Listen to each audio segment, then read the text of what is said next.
Hi, everyone. Welcome to Wandering DMs. I'm Paul. And I'm Dan, and today on Wandering DMs, we have very special guest, Mr. Spencer Crittenden. And of course, you probably know Spencer was the game master on the HarmonQuest TV show with Dan Harmon, and now he's currently co-host of the That Happens podcast with Jeff Davis. Spencer, thank you so much for making time with us today. Yeah, thanks for having me. What's up, you guys? I saw your intro. I saw a lot of much more famous and more in the kind of mainstream of D&D people than me. That's pretty cool. Thanks for thinking of me among those titans, of the industry.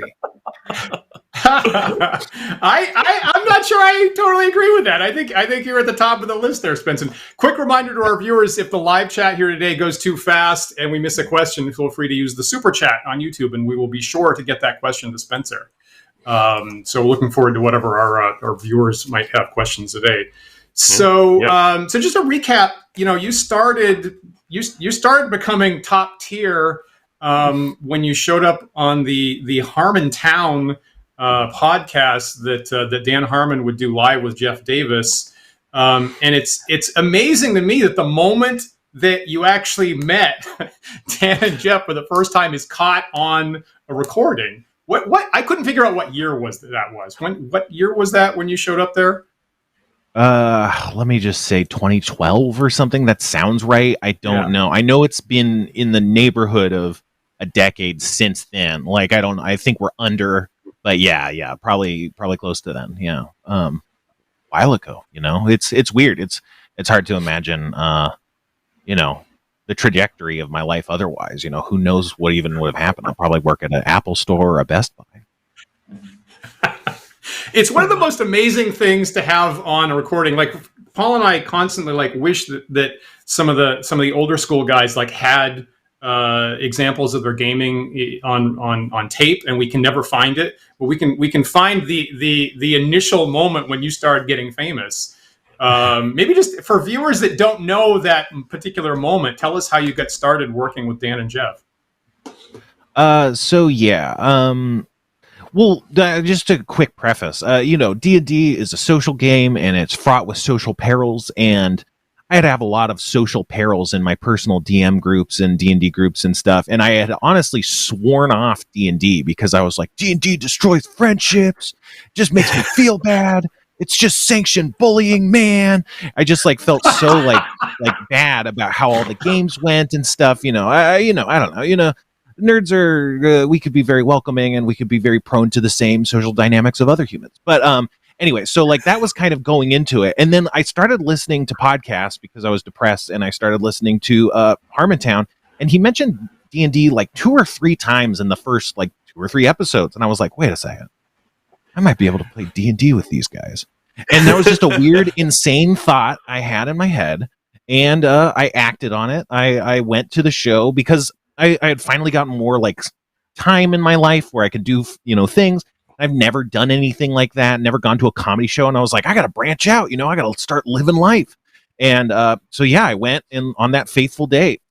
Not faithful.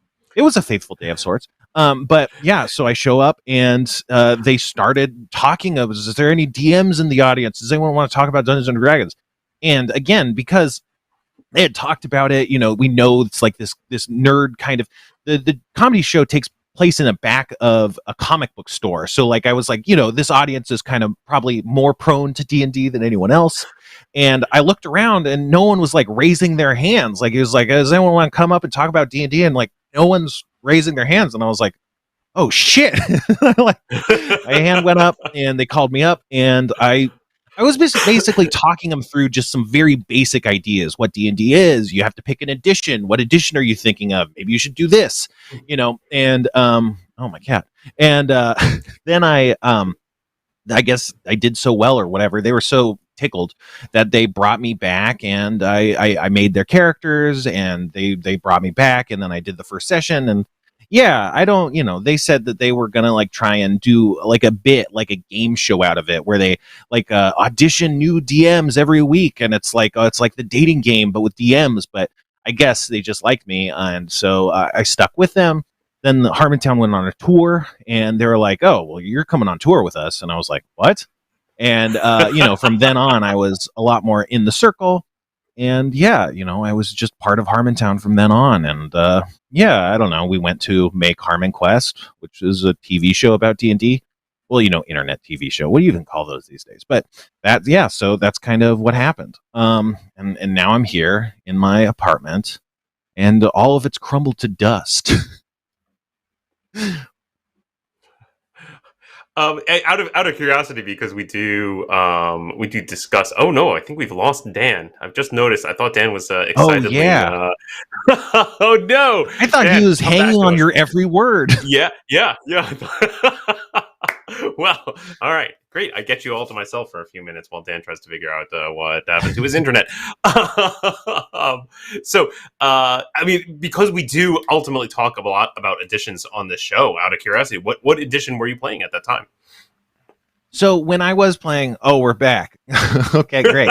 We were just talking about D&D editions and stuff, right? When I started, we were stuck on Pathfinder, right? We bought some 4th edition books, and I it was interesting, and we tried to play 4th edition, but my friends and I kind of switched back to Pathfinder and stuff. So that was where I was at. It was before 5th edition had hit, I think. So I was like, yeah, if you want to play, I think probably 3rd edition or Pathfinder, they're relatively interchangeable. And certainly if you don't read the books, it doesn't matter to you, right? So they were amenable, but that was the one I was most comfortable with. So that's kind of like how I pushed them. I don't know.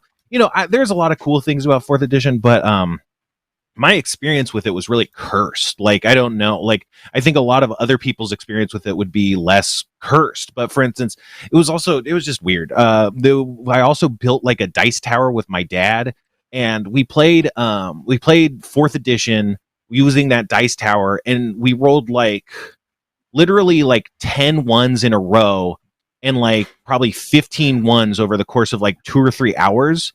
And it's like, this is God telling us to stop. We can't keep doing this. This is statistically impossible. It's more likely that one of us developed some sort of terrible disease than what just happened now. We gotta burn this, burn it all. And so, yeah, it was just like I said, I think there's a lot of cool stuff about 4th edition. But our group's kind of acquaintance with it and experience with it was just really strange and off-putting for whatever reason. So when I remember you go ahead, Paul. Oh, now we're both going to outpolite each other. We're doing this. So when you went on to create HarmonQuest, then were you still, was that 3rd? Because I feel like I'm not sure. I don't feel like the edition or the specific rules of the game you're playing were really front and center on that show. Is that? Did you say that's apt? Well, yeah. So we were playing Pathfinder.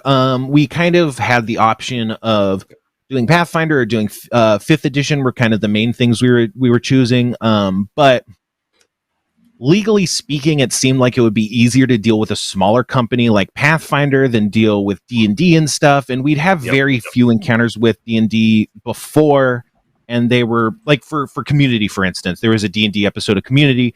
And my experience was they wanted, product placement, which is fine. It's a normal thing for an advertiser to ask. But I was like, I don't want to be thinking about producing the show in the context of appeasing someone who is only caring about the marketing potential of what we're doing, which is really negative and cynical. And I think now, looking back on it, I that was way overblown, and it would have been very easy to make them happy, and probably would have been better for everyone if we, no offense to Pathfinder, they were really generous. They've been great partners with us, but I was personally really worried about just dealing with a corporate behemoth. And so I was really scared, and we're like, yeah, let's just do Pathfinder. And I think 5th edition was really just, I don't know if it was out yet, but it was really coming out right and starting to come out. There's that point before the monster manual came out, the player's handbook was published, but the monster manual is not published. And I'm like, I don't know what these guys are doing. And so that put me off. And so it just it seemed like too many unknowns to introduce to try and switch at that juncture. Yeah. But yeah, so we did Pathfinder. Yeah, go ahead. Oh, it's good to say. Certainly what you were doing on that show, I feel like was fraught with challenges for a DM as far as I am concerned. As an outside viewer, I'd love to hear your opinion on it. But for example, we point to your show, we point to HarmonQuest a lot. on this when we talk about using D&D as entertainment.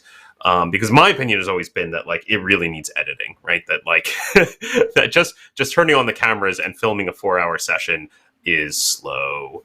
But my God, a half an hour. How on earth did you do it?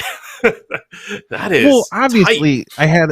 I had a great training practice, which was multiple years of 5-minute Dungeons and Dragons sessions, so if you could do that, you could do anything. I think, like it's time no longer exists. But I think, like I'm really lucky in the sense that I've had such a gentle growth curve and a lot of coincidences that lined up in my favor.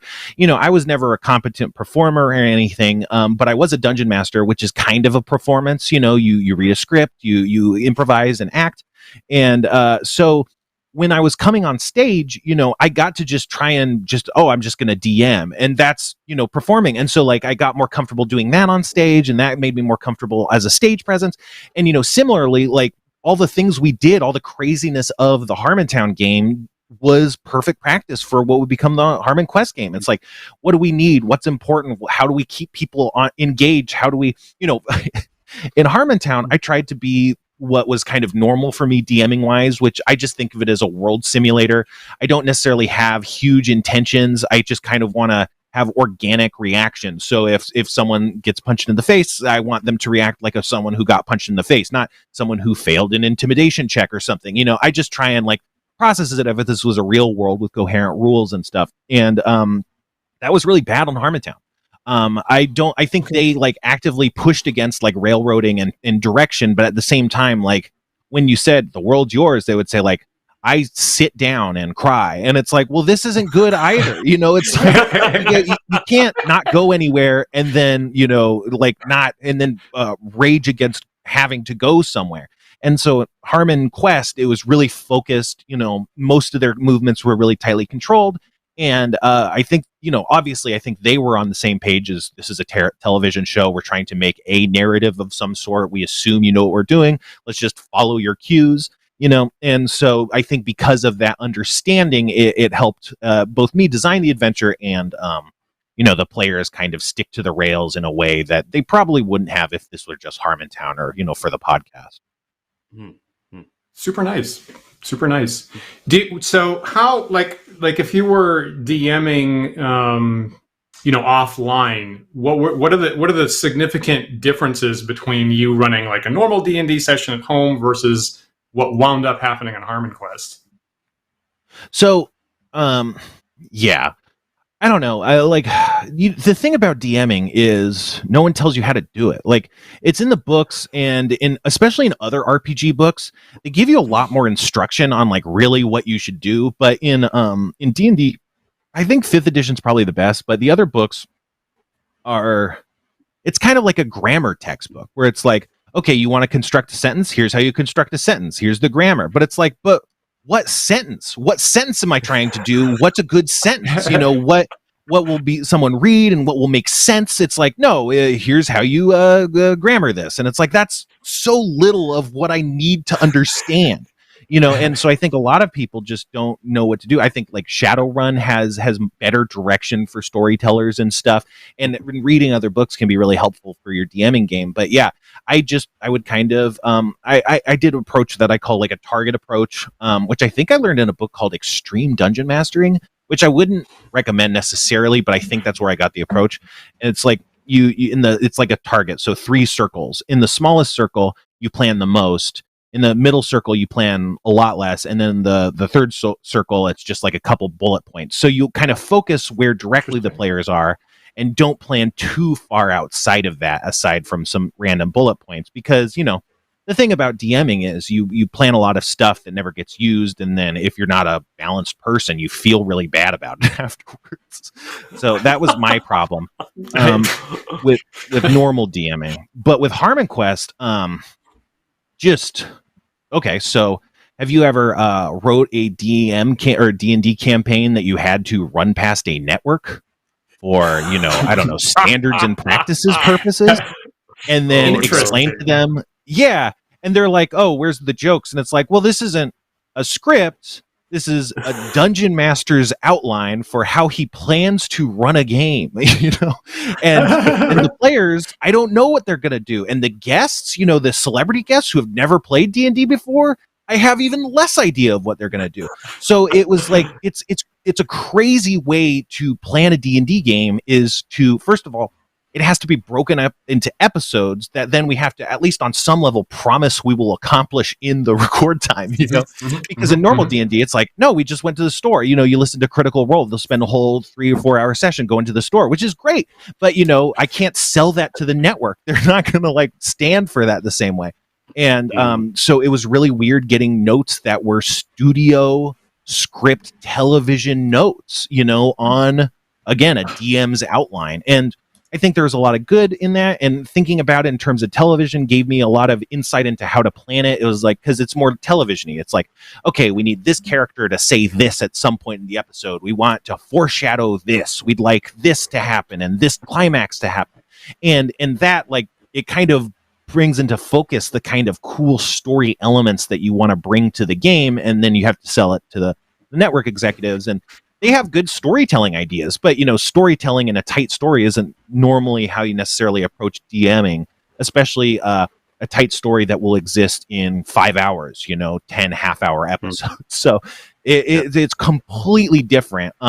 It was a challenge, but at the same time, again, I think like the Harmontown stuff got me used to thinking really small and just trying to punch up this and that moment and kind of hanging on those for the whole episode. And also my DM style is more, I start with a concept and then like build it out. So it's like a floating crystal cave or like a dragon with a freaking hand missing. I don't know, you know, and then, and so like just evocative concepts are where I start. So for the episodes, I was like, just brainstorm evocative concepts and then brainstorm like mission types, like, oh, escort mission, find the thing mission, etc.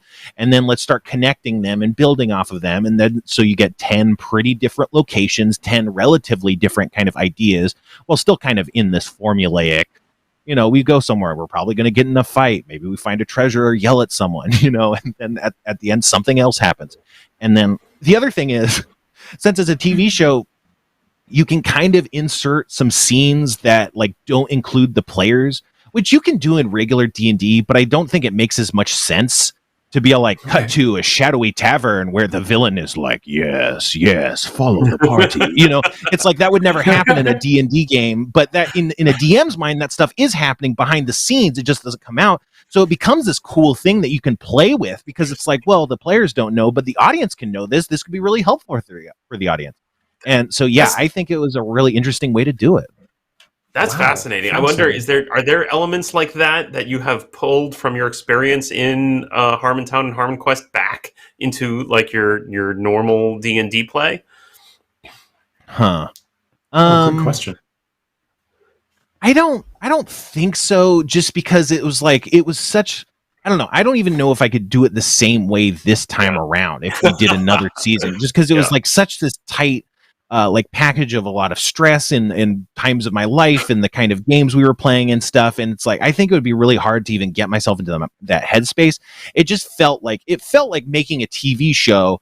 And then instead of learning to write, I just got to leverage my DM experience, you know, but it's like all of it was in focus, especially just the editing and stuff. You know, it's like, what can we do that has built-in edit time? Because we have an hour-long records that cut down to a half hour. That's a 50% edit, you know? So it's like, we have to have, I called it built-in crumple room, where it's like, we'll do this stupid shit and it'll get cut out, but it's like funny. And if there's jokes, then you put in, you know, a minute of that to kind of sell the jokes. But it's like, this is just here to kind of edit out, really. and that was an interesting approach. Yeah, because otherwise you're going to be losing important plot moments or, you know, interesting combat details and stuff. So that was another, you know, and I think people do that too with DMing planning, where it's like, oh, let's do some side downtime activities or like some curiosities. Maybe a fight breaks out in the tavern. Maybe they meet a drug salesman or something, you know, and then here's the quest, you know. So I think it was kind of a similar way of planning that, just a more extreme version. I mean, Paul and I have confronted this same editing issue with our tournament D&D The Big Bad Show 2 years back, and what we were doing there was we had, and it was much more detail oriented, as the game was actually on a battle map. and we were, Paul was taking commands from players, moving miniatures around on an actual grid. But we had like a 4-hour shoot time that got edited down to 2 hours, so the same 50% type time in a very different kind of context. One thing that one of our viewers actually asked last week was, like, what about, maybe this wasn't a big issue for you, like, what about like some ongoing spell effect? Like, what if someone cast a strength spell or something like that, and does it become incoherent? Like, did you have trouble editing around that? Like, here's the start, here's the middle, here's the end. And our viewer was asking, like, was there ever a problem of like the end got cut and the viewers don't know that it stopped or something like that? Was that an issue with like ongoing D&D effects at any point? Not really. I think on one hand, Harmontown just kind of taught me to be all like, well, think of every episode as a full day's rest, just because they're not going to be able to track any of this, and I am certainly not going to track it for them because it won't matter. Because I'll write it down and then they'll just blow past that anyway. So for HarmonQuest, it was very intentionally. It doesn't matter how an episode ends or starts. Every episode is a new day, new spells and everything, of full HP. So episode to episode, that wasn't an issue. But also, you have to. The thing about editing is, like, if you're clever with it, and I'm not very clever with this stuff, but you can underlap audio over video and create transitions that don't exist, that kind of make moments that are fake. And we leveraged a lot of that with HarmonQuest, especially because there's animation. So you can completely change the meaning of all sorts of stuff as long as you had a coherent audio track that didn't sound chopped to hell, So, for instance, if there was instance where we cast enlarge person on someone, and then they were enlarged for the whole episode, and then we had this funny moment where they stopped being enlarged. And then, later we were like arguing over whether or not they were enlarged because we forgot, instead you could cut out a lot of that, rearrange some of that and go, okay, you're enlarged. Okay. Are you enlarged or are you not? Let's have a quick version of the argument about it. And then after that, let's just put the joke about it. And then it's like, you lose most of the awkwardness. You leave the comedy and the joy. You completely make a fake moment out of a real moment, but it feels true. Because that's another thing about audio editing is it's like you can be as fake as you want because you have to make it feel true, and sometimes it can only feel true if it's really fake and constructed. Like, we would kill a lot of laughs that would happen because the laughs were too loud for the energy flow of the show, because we cut out a bunch of bits where there was escalating laughter and the audience is getting in a better mood. So then we say a joke that's not very good, but everyone's in such a good mood that it's a raucous laughter and applause, and it's like, but that doesn't make sense. The audience isn't going to see that and go like, oh yes, this was exactly that funny. They'll be like, what the fuck are they laughing at? Oh, sorry. But our quota is 4 per hour, so you have 3 more to go, Spencer. Okay, good. I think I can manage that. But so, like, in terms of like kayfabe and like preserving the integrity of the game and stuff, we took a lot of liberties because it's like, yeah, this is a show. I think it preserves the truth of the game, but it was just about trying to make it all fit. And again, when you have to cut so much out of it and try and preserve moments and stuff, like I think it worked really well. Like, we did an episode where there was a mystery, and we basically rearranged all the clues in the mystery to make it feel like more of a solid escalation. And we also they interviewed like 2 or 3 people, and then we cut it so, because I never voice my characters very well, I'm not a good voice actor, and so all the characters would just be like, yeah, I don't know, and so they talked to like 3 different people, and we just made that all one person by removing all the interstitial kind of dialogue. It's just question 1, question 2, question 3 to the same person, and stuff like that, where it's like the audience doesn't need to know that it was 3 different people. Like, is that what the story's about? No, so I think that it was honestly very freeing and gave us a lot of leeway to be able to like edit and stuff, especially since it wasn't just stenography. It was like, we're trying to make a cool cartoon that has cool cartoony moments. Was it apart from like just the joy of creating something like that? I'm curious. Like, was it in the moment were you having like a lot of fun running the games, or you were like, you're bastardizing my game? You Hollywood people are destroying D&D, or was it just, or maybe it was just stressful? I don't know. especially after the first season, I started thinking like, okay, I know we're editing. And so I'm thinking like an editor. So there would be things where people would be like, this is great. And I'm like, I'm editing this out. This is gone. Like, and sometimes like how I would respond was like, I'm making an edit point,? So it's like, they'll do something and then the next thing I'll say something and then try and have a good clean pause. So like I would try and create edit points to like solve that stuff. I think they were really good, generally speaking. And almost every time there was one episode, it was like the third episode of the third season. There's one episode where it really felt bad, but aside from that, almost everyone was like better than we could have imagined every single time. And I was just so excited and also just worried because it's like, this has to stop at some point. Like my luck's going to run out. We can't just have these perfect records that have no big problems, And then the third episode of the third season had a lot of like really important kind of narrative weight and pipe.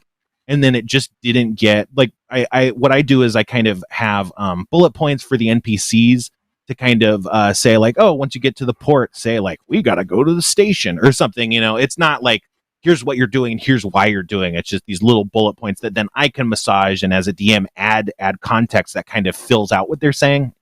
And it was just so much. And then we just weren't doing any of the things. And there was like, they were supposed to go through this magical wasteland. And then the whole party was like, well, let's not go through the magical wasteland. And I'm like, okay. And they're like, what do you do? And again, it's just like, we sit. And so it's like, but we have to do something. Like we can't just be. And then, the guest was sensing that energy. And so she was like doing improv and trying to like do musical bits and stuff and singing. And it's like, but this isn't, we can't just fill the episode with sitting and singing. Like this is again, probably the most impactful story dump of the whole season. We need to get this out. Wow. And so, yeah, in that version, again, sensing that something could go wrong, I was like, you're going to have a fox. He's your familiar and the fox can, take care of anything you can't. And so basically the fox is like, here's the deal, you guys. And then like, and he piped everything. And then after everything was piped, they again just kind of sat around. And so, yeah, we had to cut basically everything out. I made a combat. And so then we rearranged everything. So the combat came first, then they had some fun. And then the fox was like, here's what you got to do. And then they go to location B and then the episode ends. And so like, that was so bad. And like, it's not like anyone's fault. It's just, it's the exact flaw of doing it this way, right? It's not always going to work like you want it to. And after the episode, the execs who watched tapings and stuff, like, looks on their faces and they're like, is this going to be okay? And I was like, yeah, no, this is going to cut together okay. It might not be as funny as the episodes, because the other episodes, because we're probably going to have to cut a lot of what were jokes that just kind of took time. But this isn't going to be the strongest episode, but we have what we need narratively, and this was the worst one, so it's only going to come up from here. And then it was fine all the rest of the time. It was great. And so, if I did another season, I'd probably, apply that lesson, but that was the last season. So, nothing there. We were talking earlier, kind of hitting on this a little bit again. I think we were talking, you mentioned earlier that it was about the sort of difficulty of showing GM notes to, TV execs and explain to them this is not a script. What a fascinating problem. That is a problem I never would have imagined. It's just such a fascinating problem. I'm glad you're bringing this back, Paul. Yeah. So William mentioned in the chat, he said it's almost like an episode of Whose Line Is It Anyway? Which of course is hilarious because you had Jeff Davis on the show, who's of course was on Whose Line Is It Anyway? Did you use improv comedy at all as a bridge? Like, did that help with the TV execs to be like, no, this is like improv? Or did you have to, I guess, how much did you leverage improv comedy? Let me add to Paul's question here, because we talk about improv a lot on this show. Like the second episode we ever did of this show was about improv. Two weeks back, we had Karen Twelves, who's author of Improv for Gamers. And coincidentally, I just happen to be in New York here. I'm personally taking an improv class at the moment. And the first thing the instructor said was, if you know whose line is it anyway, this class is going to be like this. So us and our viewers kind of debate sometimes about how much gaming is like improv. How much of that was used in HarmonQuest for your purposes? Well, I think that Harmontown kind of taught me those ropes. I don't think it was super clear necessarily. I don't have an improv background or anything, but like again, I think this is like in fourth edition. They talk about how like you can use your players' ideas, and then their suggestion was like they had like an example of play, and it was you see this dark foreboding tower as crows and ravens fly around, and then the player offers up, and then a tendril shoots out of the tower and snaps up one of the birds and draws it back in quickly, and so that implies this tower has magical tendrils. And then the DM is like, yes, it does. And is like, so that was kind of the gist of that kind of passage, which always really stuck with me, because it's like your players have so many ideas that you're never going to be able to second guess. A lot of times that can be a problem, but if you reframe it as something on offer, then it becomes just a way of making everyone feel a lot smarter. When a player thinks that a clue is one way, and then it turns out to be that way, they feel so smart and good at the game. And if you think about ways to like maximize those moments, you can, if you let go of your ego a little bit, and let go of control and just be like, yeah, let's see what ideas are being brought to the table. I think it's a lot better. It is a collaborative storytelling. At the end of the day, your players are trying to be awesome, and you want to highlight that to the extent you can. So I think that Harmontown kind of taught me a lot about the value of improv in the gaming. And I think that, when I think about DMing, I think a lot about like the rules of improv and comedy teachings and stuff. And almost all of those have pretty strong mappable correlations to being a DM and stuff. But, I don't know that we leveraged it too much on HarmonQuest. I think, when there were silly moments, I would let them go and try and make them bigger. And I would try and make comedic premises built into like the episodes just because we wanted it to be funny, so I tried to like kind of set them up to like knock down hits and stuff, but it was probably a lot tighter. It's definitely the most railroaded campaign I've ever done, and it's like it's the most on because you have to, just the time wise, so like on some level, yeah, we leverage it a lot, but on another level it was very, very tightened down compared to what I'd normally do, which is bounce off of people a lot more and go where the energy is, which still happened, but I would have to contain it and dial it back, because it's like we gotta, a lot of times it would be like we have 20 minutes left and we have to get through like this and that plot point real quick. And sometimes we could go later, but that was kind of a concern for me. It was mostly trying to like get everything done in time. Interesting. Our Karen, our guest from 2 weeks ago, when we had a moment where her thesis was that it's easier to get gamers into improv or acting than it is the reverse. It's relatively hard to get improvisers or actors into gaming because they're not used to that structure. Did you find that, or it sounds like maybe you were just like in love with all your guests all the time? I was, yeah. I think we got really lucky on our guests. I tried to get guests that I thought would play really well, and I think they all overperformed. But I also think that people understand that improv can have rules, like short form, long form, there's different kinds of games and stuff that have their own kind of rules. So I would when I would talk to anybody, we had multiple ways to kind of indoctrinate new players and stuff into what it's going to be. But also, I don't know, I think a lot of people, no offense to anybody, teaching is really hard.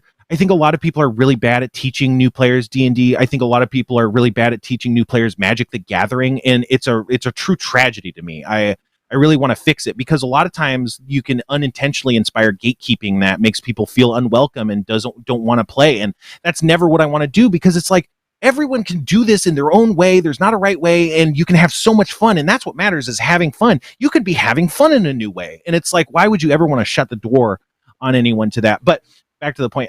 So like before the show, I would brief the people, and I could have done a lot more prep. I could have called them into my office, on an earlier date. I could have had a long talk where we talked about what we did, but I did not think of that. On the day when they got into the green room and were settled, I would wander in with with their character sheet, pointed out to them. I had a separate page that's like a cheat sheet saying like, your character is a knight that uses holy magics, and they're from this and they like that, and they're a goblin or whatever. And then, you have these magical powers. You can do this, you can do that.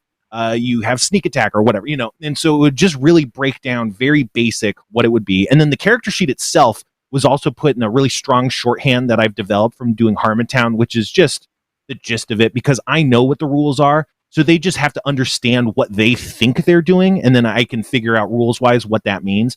And so that was part of it. I would say, oh, so D&D is a lot like improv, but with a bit more rules. In improv, you can say, I have the gun. I'm a queen of England. You better all get down on the floor or I'm going to shoot you. But in D&D, you only have the stuff that's on your character sheet. If it doesn't say you have a gun, then you don't have a gun. You could say all those things, but they wouldn't be true. People would look at you like a person who said those things. And then I am the DM. I have God powers, so I can adjudicate this and that, and I have more power than everyone else. But you kind of have to play your character and do, you can't ascend to godhood. You can't just shoot a fireball because you want to shoot a fireball. And they seem to grasp that pretty well. And then before the show, we would have a quick breakdown where it was like a crash course in D&D. I would make up usually a real premise, not a fantasy premise. I would say, Gillian Jacobs, you're at the car wash and a man comes up to you with a big bag of gold, and he says, I'm going to give this to anyone who can make me laugh. And so it's just role playing in the kind of therapy sense of role playing, right? And just to kind of give them the idea of, I describe something to you, you tell me what your character does, I tell you what happens, just to kind of indoctrinate them into the flow of the game. We would do that in a comedic kind of way so that the audience would think it was funny. And then everyone would applaud. And then I would be like, you did it, you're playing D&D, and I think that kind of confidence and applause that inspired would really keep them going for the whole hour, And that was the other thing, is I tried to make the guests look as good as possible. Editing wise, we tried to cut out anything where they felt, silly or kind of behind the rules, because a big part of what we wanted to do was make D&D feel approachable and interesting, and not like, all these common depictions with LARPing and the people being really exacting about the rules and stacks of books on every table. It's like, it's kind of more like poker night, It's just, you're hanging out with your friends, you're making jokes, casual jokes, and you're doing something, but it's like, it's not just this enshrined church of gaming. It's a social hour, and so the celebrity guests were the audience surrogates. And so if you're a new watcher, you think, oh, this guy's never played before, let's see what he does. And oh man, he's having a great time. He's laughing, he's making good jokes, he's killing monsters and being cool, he's using magic items. This is way different than everything I heard about. That was kind of what we wanted to do. So I really tried to kind of make the guests look as cool as possible and have a lot of cool things they could be doing. So, if they were ever at a loss, they could just look down at their character sheet and go like, I use Megaton Punch. And it's like, yeah, I don't know. That sounds cool. That sounds like D&D. That was another thing, is I would retheme everything to just kind of make it more interesting. So like, for instance, I don't know. There's that cleric spell that's called like Divine Holy Smite or something. It like brings down a column of like holy fire. And so I was like, well, this guy, he's more of a rock guy. So it's Megaton Punch, and he does like this big rock, like he gets this big rock glove and he punches and it creates this big shockwave. It's the same thing. It just does, bludgeoning and earth damage or whatever, and so I would do that for all the characters. So it just felt a bit not as, regimented in the rules, and felt more just like doing cool things. And I think that also made it more improv-y. Like Fate and Dungeon World, I think they're a bit more phrased like that, where it's just kind of, I describe it as like, an adult board game, or like apples to apples with a rules insert, and it's like this simple breakdown, and here's what you can do. And I think that kind of approach is a lot more grokkable, for lack of a better term, for players. That's nice. I mean, you were talking about, for people of our age and older, that there wasn't any training or proper teaching in how to be a DM. But sometimes, like we talk about now, maybe that's shifted because of the accessibility of D&D TV shows or online shows. And I mean, the two examples we always come up with are you and Matt Mercer with Critical Role. So do you ever feel the crushing responsibility of like being the main sommelier bringing people into this hobby? Because I feel like you're in that territory. I think there's a huge gulf between people who know who I am and people who don't know who I am. Where like for people like you guys are like, oh, I'm a titan in the industry, and for people it's like, who is that? You know, maybe they heard of HarmonQuest a little bit in passing or whatever, but it's like it's not on people's radar. It's like I don't know, I don't know anything about basketball, so I'm sure these comparisons are insane, but it's kind of like if it's like, oh man, players like you and LeBron James, Marcus Smart and LeBron James, it's like, but they don't even belong. That's LeBron James. Like you can't put me in a duo with LeBron James. It's just kind of an absurd, in my mind, it's an absurd comparison because it's like, yeah, you got a basketball player and you got LeBron James, and that's how I feel about Matt Mercer. But it's not like I disagree. Like I do think we're twin. I think Brandon Lee Mulligan is probably kind of, especially nowadays, is probably more in that second spot than me. But it's always a bit silly just because I feel like it's such an insider thing to know like this much about HarmonQuest and stuff. And I think that kind of distorts what other people kind of think about, which is not to say I'm not famous or whatever, but that's just always how I think about it. It's just like, I'll take it. I get what people are saying, especially because we are these very different approaches. But at the same time, it's like, yeah, but they're a multi-million-dollar multinational organization, with a charity attached to it. Like, right. I was on a podcast and we did a web series. Yeah, it's I'm great. I'm very grateful to be included in their company, but it's to me it's so strange. I don't think I feel a lot of pressure from it. You guys, whatever you guys want. I don't know. But For what it's worth, I don't think we've interviewed anyone on this show yet who didn't have at least a little imposter syndrome. And the anecdote I like to tell is being at D&D Live at the big Wizards of the Coast production about with hosting all these streamers and D&D celebrities, and having Matt Mercer come up on stage and say, "Welcome to the biggest collection of people suffering from imposter syndrome ever assembled." And so it was, I'd say. I was really afraid of Matt Mercer and Critical Role and stuff just because we would be brought up in the same thing, and it's like, yeah, but again, it's so shameful. It's like, yeah, it's not. I know I'm the worst one, and it's like, so I was really jealous and stuff and of their success and everything, but. The show came out, the Vox Machina show, and since then I've been listening to Critical Role. I'm well into their second season now, and it's really good. And like all of my doubts and stuff just melted away because it's like, yeah, no, I thought of these guys as the man, but they're just different me. They're just a different alternate reality version of people like me that just exploded. And that's kind of what I went through. And so they probably feel very much like me. And it just completely changed my thinking. It was like, it went from like jealousy and like institutionalized versus garage band culture or something, towards just, no, we're just hobbyists. Like we're just doing a game, which is very healthy for me to have come to terms with it. Yeah, excellent. I like that. Is that an answer? Yeah, I don't even know. That's a great answer. I mean, what I was trying to get at is like both of you, I feel, do a great job of being very welcoming and making it seem like a hobby that people should be interested in. Anyone can get involved with, which I agree is really the point of what we want to do. Yeah, I think that's well put.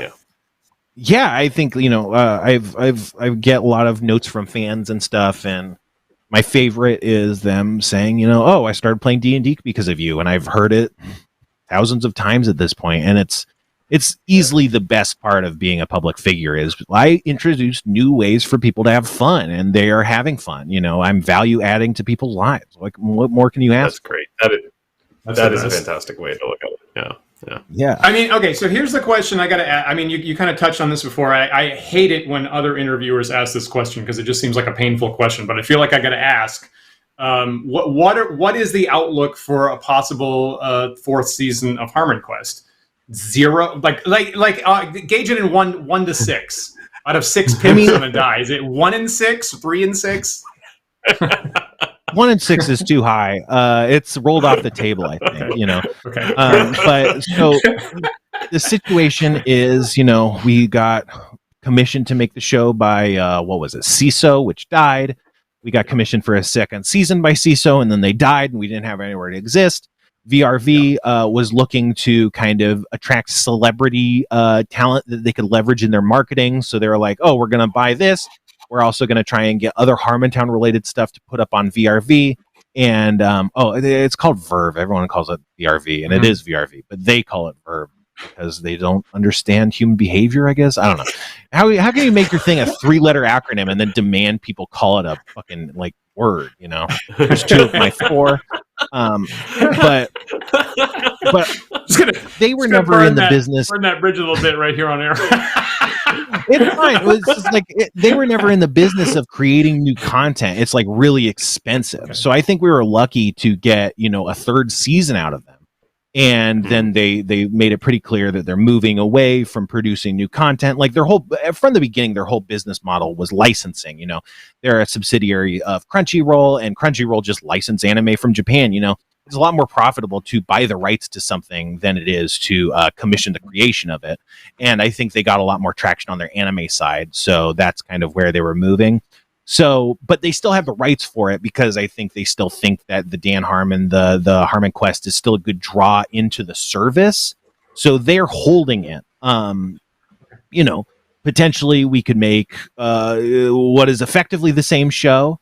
Potentially we could get those rights back or secure rights to make another show on another network without endangering the rights of VRVs to streaming that. But that's effectively impossible. It's like once a show gets canceled, sometimes Twitter will save Brooklyn Nine-Nine or something. But that's a 0% chance. It can happen, sure, but it depends on reading the bones, and the bones. Especially at this point, I think it's too far gone. We could do another thing potentially, but it would be like pitching a new show from the beginning. It's just starting back at square one, which again, not impossible, but not likely. That makes sense. I will say that as a fan, I do wish that HarmonQuest had been on a more easily accessible service. If it had been on Hulu, I would have loved that. Just so it would be a little bit more obvious to get my friends or acquaintances into it, frankly. But it's hard. We know enough. We know enough about that it's hard. Yeah, it's like we wanted that too. Obviously, you pitch, and then only certain people buy the pitch. But there was a point at which Mike Lazo of Adult Swim seemed interested, and I think like Dan forgot to email him back at some point, and then felt guilty about that and thought he would look stupid to try and circle back about it much later. And I definitely have resentment over that decision because I think we would have done amazing on Adult Swim. I think our only problem, not our only problem, but I think our biggest problem was it not having the reach by living where it were. Like, I gotta imagine if it were on Netflix, it would get a lot more views. Harmontown is on Netflix, or it was for a time. I don't know if it still is. And it got, there's people that are like, wait, I saw you in a movie on Netflix without any understanding. Not even understanding there's like a Harmontown podcast necessarily, just because they half remember a movie they saw on Netflix. And, that's the kind of like reach we could have had for HarmonQuest potentially if we got bought by like a bigger company. But so, yeah, I think it would have been an amazing fit for Adult Swim. And in my mind, there's no reason not to. Like, he wanted the show to be on Adult Swim, and we just did not go for that. It was lame. But I hear that. I frankly sympathize a little bit because I have really stupidly dropped some emails in the past that would have been good opportunities, and I kicked myself forever from it. Some of our viewers may know that I owe some of our viewers emails back right now, but that's a little too bad. That makes me feel sad. Yeah, it's a bummer. Before we run out of time, though, tell us about the stuff you are working on right now. And specifically, I'm looking at the That Happens podcast, which I'm seeing on the website. The tagline is, "We play Dungeons and Dragons sometimes." So sometimes, how often do you play Dungeons and Dragons on that show? And that's what Jeff Not Davis very often. Yeah, Jeff Davis of Who's Line, who is touring actively. If you want to see him, you can buy a Who's Line ticket show. But yeah, we used to play more. I don't know. The thing is, I didn't want to do a show much longer than an hour. And like once you're at like 40 minutes, it's like, I think I can talk us through to the end of the hour.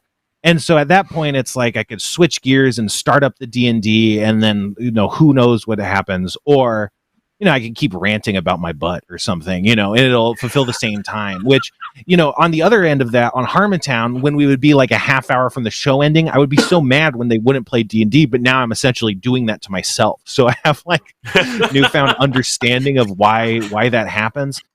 We don't play too much D&D, but we have kind of two campaigns going on the show. There is the main campaign where Jeff plays a cat tabaxi pirate called Fuzzy Knuckles, and we're kind of just mostly running around doing where we started with like Ghost of Saltmarsh stuff, and now we're kind of branching out a little bit.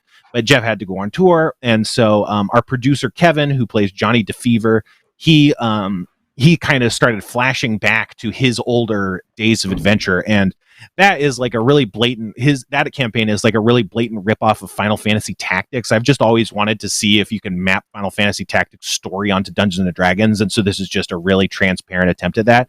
It's going okay. It's not, it needs more. You can't just do that. You need to like make it more Dungeons and Dragons as opposed to single player video gamey, but it's pretty interesting. But yeah, we haven't played very much. We might play today, 5:30 Pacific time, is when we do That Happens, shophomevideo.com. And we might play today because Jeff is back in town and maybe he'll want to play, but maybe not. I don't know. I also do, I have a friend who streams on Twitch, twitch.tv/Frank Howley. And on Tuesday nights at 6:30 p.m. PST, we play Dungeons and Dragons. It's, we call it Big Dogs D&D, and it's by far, and if you know me, I do comedic DMing. I think in Harmontown there was a time where they had to bypass a giant Dr. Pepper machine that was like just filling the entire tower with Dr. Pepper. So, I get a little crazy, and this is by far the craziest campaign I've ever done. The main character, Wario Spawn. That's right, Wario, who is Spawn from Spawn. And Wario, he died in the Mushroom Wars, and he was resurrected by the archdemon of hell, the Taco Bell Chihuahua, who wants Wario Spawn to pursue his Taco Bell goals and further the influence of Taco Bell, because the Taco Bell dog got kicked out of management, and he's hoping Wario Spawn can kind of spread his influence enough to get him back into the halls of power. So you got weird Mario stuff. You've got this weird Taco Bell side plot. Their home base is a Taco Bell. They got their Taco Bell stolen. The Taco Bell, if you ring it, it makes tacos come out. It was stolen by the Doritos Locos Kobolds.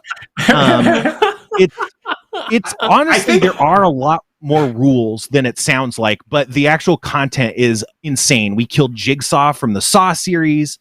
We went underwater and fought a wizard named Shen Yun, who was a Murloc from World of Warcraft. And we learned, 5,000 years of tradition. So it's insane. It's really funny. I'm really proud of it, even though it's kind of like a shoestring operation. I think it's just really fun, silly D&D. I think you got over your product placement issue, is what it sounds like. Yeah, I don't know. Like, I thought it was going to be a normal campaign, and then I started talking to one of the guys, and he's like, "Yeah, it's going to be great. We could be Taco Bell, and my friend's going to be a Cheeto." And I was like, I do not know what this is, but I know I need to move in this direction. Like, I'm not going to shy away. And it's just been a lot of fun. Yeah, but I also I have a Patreon, and I just release D&D content. I try to format it really closely to the stuff you see in terms of style guide and formatting to what you see in like actual official D&D releases.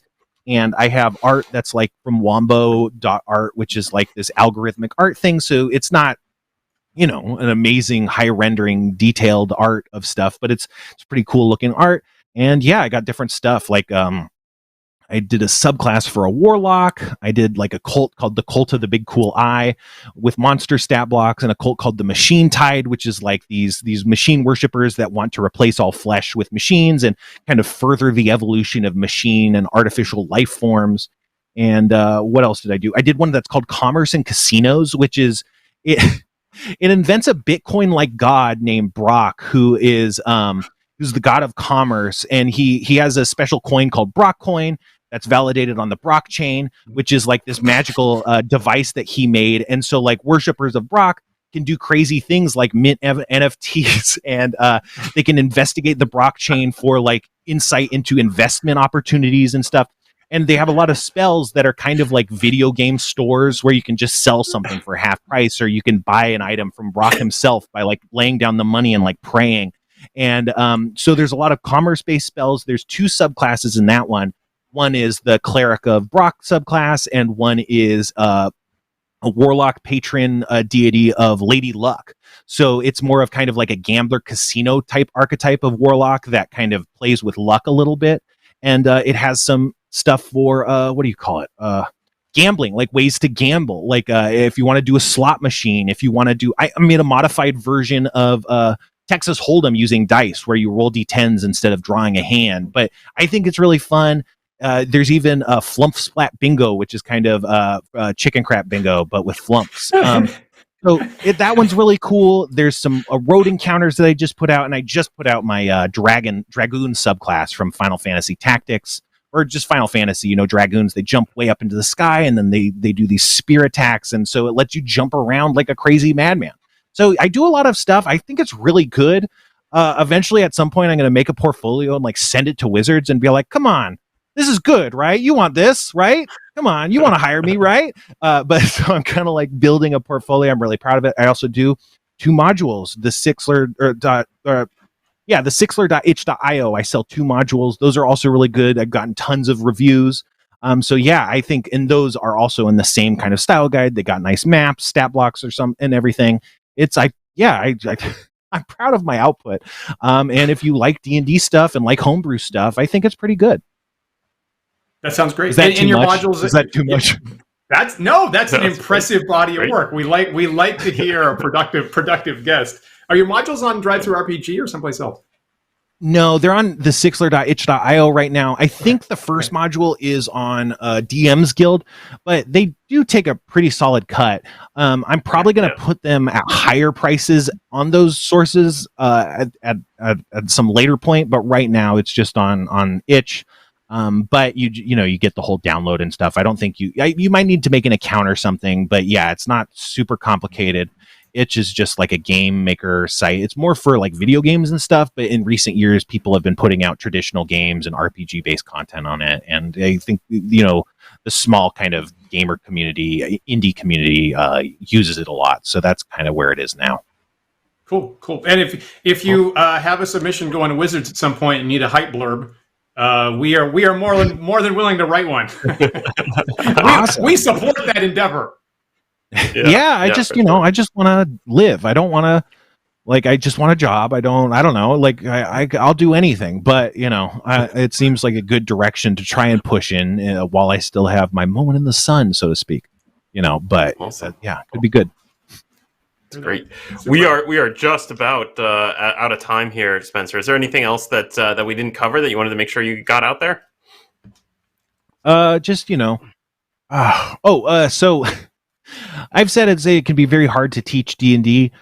In the future, in a watch this space sort of way, I want to make a series of YouTube videos that you can watch to learn how to play Dungeons and Dragons and expand on that. I know stuff like that exists, but in the past when I've said, hey, check this out, people were like, I don't want to check that out, but if you made your own, I would watch it. And so I'm like, okay, I guess I'll do it. So yeah, the first series is going to be 7 videos that'll take you through. If you don't know anything about Dungeons and Dragons, don't even know what it is, it'll set you up and then walk you through the player's handbook and really explain everything to you the way I would do as a really great teacher, in my own opinion.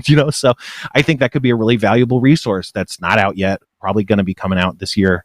But yeah, I got the first video done, but you kind of need all of them for it to make any sense. That's great. That sounds like a very valuable resource. We'll be looking for that. Super cool. Yeah, I hope it is. Yeah. Viewers, if you're looking for Spencer's YouTube channel, where you can see that first video, that's on the in the description of the YouTube video here, as well as a link to That Happens podcast and Spencer's Patreon as well, where you can find some of his work. And we should get is the itch.io. I don't think the itch.io link is up there, but we're going to make that. We're going to fix that. Correct. And that's in the chat right this second that William put in there. For our podcast listeners, we'll just say that Spencer's Patreon is at www.patreon.com/thesixler. And the That Happens podcast is at thathappenspod.com. So, and I think Spencer releases new episodes of the podcast later on Sunday. So once you get done with this, make sure that you follow Spencer on YouTube and then listen to his podcast later today on Sunday. Yeah, that would be great. I'd love it if you did that. Yeah. Awesome. So so check for those links here in our YouTube, in the description of our YouTube video, if you're coming in after this was live, and leave us some comments. Tell us what you think of all the stuff that we've covered today. If you have any future questions that we can spin into new episodes, we'd love to hear your opinions. If you have burning questions that we missed that we somehow didn't ask Spencer, hit us up with them, and maybe we'll twist Spencer's arm to come back someday. For sure, yeah. Maybe. Awesome. And of course, remember, if you're new to the show, that you can like, follow, and subscribe to us, The Wandering DMs. We are on YouTube and Twitch and Twitter and Facebook and GitHub if you're a coder, and TikTok, even though there's nothing there. And we do have the handle Wandering DMs on all of those sites, so look for us there, and you'll get updates on upcoming shows and guests. If you prefer to listen to this show in audio format as you're driving to work or mowing the lawn or whatever you do while you listen to podcasts, you can get those podcasts at our website at wanderingdms.com. They're also available through all the numerous podcast carriers such as iTunes and Spotify and Stitcher and all those places. If you're listening to this show on one of those third-party podcast carriers, please take a moment to rate and review us on that site. That helps other users of that site find us, and we really appreciate it. Yeah, we really do. And of course, as usual, big thanks to our patrons who support the Wandering DMs show. If you would like to join them, please visit patreon.com/wanderingdms. You'll see our different tiers. You'll get access to our Discord server. And in particular, we do have an after-party chat that we have every Sunday. We'll be there about 10 minutes, or at least I will be. I think Paul has to go wandering today. But I'll be there to continue the conversation about HarmonQuest and Spencer's other works. And we look forward to that every single week.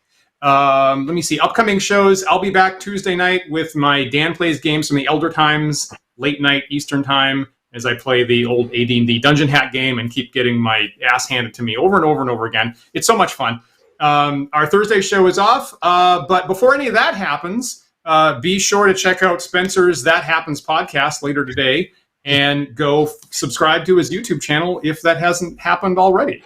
Spencer, thank you so much for getting up early California time and joining us today on our show.